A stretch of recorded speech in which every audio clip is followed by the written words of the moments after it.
Halo, perkenalkan nama saya Merdian Awar dengan NIM 2422411262, kelas F semester 1. Program studi pendidikan guru sekolah dasar. Di sini saya akan menjelaskan materi tentang struktur tumbuhan. Struktur tumbuhan dibagi menjadi dua bagian, yaitu struktur luar morfologi dan struktur dalam anatomi. 1. Struktur luar morfologi tumbuhan. Struktur luar tumbuhan mencakup organ-organ utama yang terlihat dan berfungsi dalam kelangsungan tumbuhan, yaitu 1. Akar, fungsi menyerap air dan nutrisi dari tanah, menopang tumbuhan dan penyimpangan cadangan makanan. Contoh, akar tunggal, wortel, mangga. Akar serabut, padi, kelapa. 2.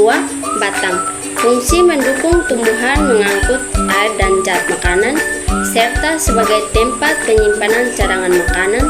Contoh, batang berkayu, jati, mangga, batang herba, kangkung, bayam. 3. Daun, fungsi tempat fotosintesis, respirasi, dan transpirasi. Contoh, daun sederhana, mangga, nangka, daun majemuk, kelapa sawit, kacang panjang. Yang keempat, bunga, fungsi alat reproduksi genetif pada tumbuhan berbunga. Contoh, bunga sempurna, mawar, sepatu. Bunga tidak sempurna, jagung, bunga jantan, dan bunga betina terpisah. Yang kelima, biji, buah dan biji. Fungsi buah melindungi biji dan biji merupakan calon tumbuhan baru. Contoh, buah berdaging, mangga, apel, buah kering, kacang tanah, padi. Yang kedua, struktur dalam anatomi tumbuhan.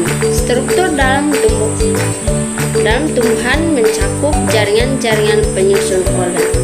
Yang satu, jaringan meristem, fungsi bertanggung jawab atas pertumbuhan primer dan sekunder. Contoh, meristem apikal di ujung akar dan batang. Yang kedua, jaringan epidermis, fungsi melindungi jaringan di bawahnya dan mengurangi kehilangan air. Contoh, epidermis berlapis lilin pada daun kaktus. Ketiga, jaringan parenkim, fungsi tempat fotosintesis, penyimpanan, dan pertukaran gas. Contoh, parenkim palisade di daun. Keempat, jaringan pengangkut, fungsi pengangkut air, nutrisi, dan hasil fotosintesis. Itu ada dua.